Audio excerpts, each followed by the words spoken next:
अध्याय 7। कुछ उम्मीदवार 100% तैयारी के सिद्धांत को ठुकराते रहते हैं। कुछ सफल उम्मीदवार वैसे भी मिलेंगे जो 100% तैयारी के सिद्धांत को ठुकराते रहेंगे।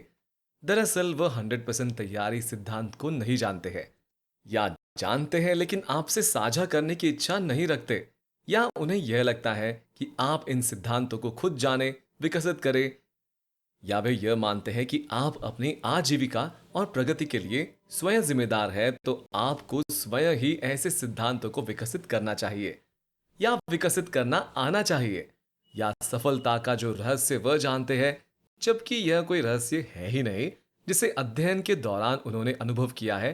वह आपको क्यों बताए? दरअसल वह आपको ऊपर बढ़ते हुए आपके अपने दम पर देखना चाहते हैं। कई ऐसे सफल उम्मीदवार भी मिलेंगे जो बताएंगे कि मैं तो यूं ही तैयारी किया था और मेरा सरकारी नौकरी हो गया, मैंने कोई विशेष तैयारी नहीं किया था। जैसे नौकरी पाने की घटना एकाएक आए मन में उबाल थी, जो अनचाहे या बिना इच्छा के ही हो गई। ऐसे सफल उम्मीदवार कहते हैं कि मैंने अनुभव प्राप्त करने के उद्देश्य से परीक्षा दिया था, सरकारी नौकरी लेने का मेरा कोई उद्देश्य नहीं था। लेकिन ऊपर वाले की दया से वे प्रारंभिक परीक्षा पास कर गए। उसके बाद वे आगे की परीक्षाओं के लिए ज्यादा गंभीर हुए। उनका प्रयास आकस्मिक और निरुद्देश्य था। ऐसे सफल उम्मीदवार कहते हैं कि वे तो इस विज्ञापन के बारे में जानते तक नहीं थे। यह जानकारी उन्हें दोस्तों से मिली और आनंद फानन में अंतिम तिथि से एक दिन पहले वे इस विज्ञापन को भरे थे। साथ ही घरेलू परिस्थितियों ने उन्हें बाध्य कर दिया था कि वे इस सरकारी पद को ग्रहण कर ले, वरना वे तो इससे बड़े पद के जन्म सिद्ध अधिकारी हैं। जमीनी सच्चाई यह है कि वे गलत कहते हैं, वे पाखंड करते हैं। ऐसे लोगों का उद्देश्य सब कुछ जानते हुए दूसरों को असमंजस की स्थिति में रखना है। दरअसल वह आपके तैयारी को हमेशा 60% से 70% पर ही बने रहना देखना चाहते हैं। वह कभी भी आपको 100% तैयारी मोड की मानसिकता की आवश्यकता के पास जाने वाली रास्ते में नहीं पहुंचने देने की इच्छा रखते हैं। लोग चाहते हैं कि आप बेहतर करें, लेकिन वह कभी नहीं चाहते कि आप उनसे बेहतर करें। विभा कुमारी प्रिंस। आप सच्चे सफल उम्मीदवारों से पूछिए कि जब आप तैयारी कर रहे थे तो क्या आप 100% तैयारी से नीचे की सोच रहे थे? वास्तविकता यह है कि वह 100% तैयारी की सोच रहे थे और उस पर एकजुट होकर काम कर रहे थे। वह हर एक प्रश्न को हल करने का पूरा सच्चा प्रयास कर रहे थे। कुछ ऐसे सफल उम्मीदवार होंगे जो मनोविनोद करने के लिए, परीक्षा को आसान बताने के लिए तथा अपने को ऊंचा दिखाने के लिए कि यह सब उनके बाएं हाथ का खेल था, वह परीक्षा के महत्व को और उसकी तैयारी को, उसमें लगने वाले कठिन परिश्रम को हमेशा कम करके बताते हैं, ताकि वह अपने महानता का बखान कर सके कि वह कितने ज्ञानी है। उनके द्वारा परीक्षा को पास करने का संस्करण कितना अनूठा एवं अद्वितीय है। न ही इसके पहले ऐसा कोई संस्करण आया था, न ही इसके बाद ऐसा कोई दूसरा संस्करण आएगा। लेकिन सच यह है कि ऐसे उम्मीदवार जब तैयारी कर रहे थे तो 100% तैयारी सोचकर कर रहे थे। वह कभी नहीं चाहते थे कि कोई भी प्रश्न छूट जाए। वह कठिन से कठिन प्रश्नों को हल करने की कोशिश कर रहे थे। परीक्षा में हर एक प्रश्न से जूझ रहे थे। अभ्यास के दौरान जिन प्रश्नों को कभी भी हल नहीं किए थे, उसको भी परीक्षा भवन में हल करने की कोशिश कर रहे थे। यह अलग बात है कि ऐसे प्रश्न हल नहीं हो सके, लेकिन वह हर एक कठिन प्रश्न को हल करने की सच्ची एवं अथक कोशिश कर रहे थे। बाद में अंतिम रूप से चयन, सिलेक्शन हो जाने के बाद वह उन मनोभावों को भूल जाते हैं। तो आप क्यों आरंभ से ही 100% तैयारी से नीचे की सोचते हैं?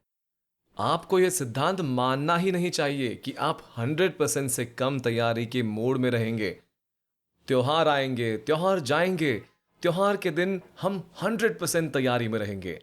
हम सवेरे में 100% तैयारी में रहेंगे और शाम में 100% तैयारी में रहेंगे।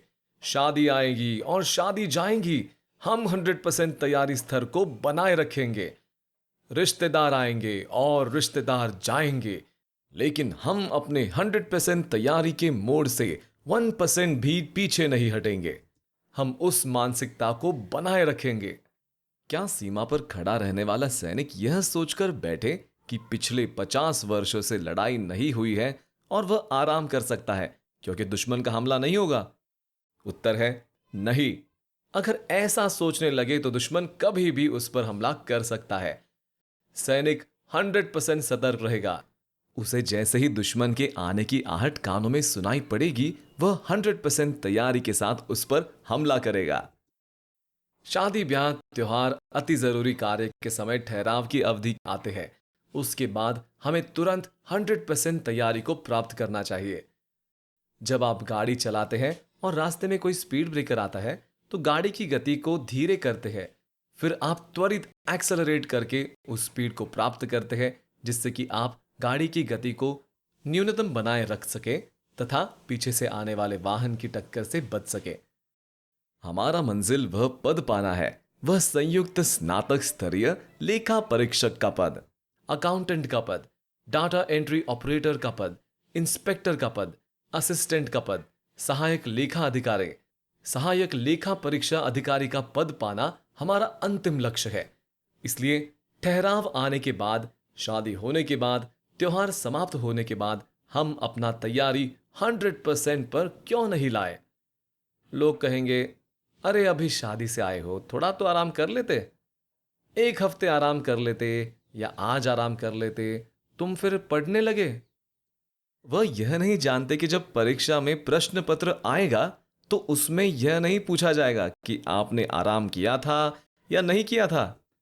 वह प्रश्न पत्र आपको हल करना होगा और उन 4 विकल्पों में से एक सही विकल्प को खोजना होगा।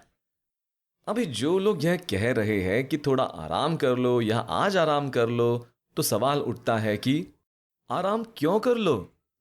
इस पर विचार करें। कभी कभी हम स्वयं भी आराम पसंद बने रहते हैं।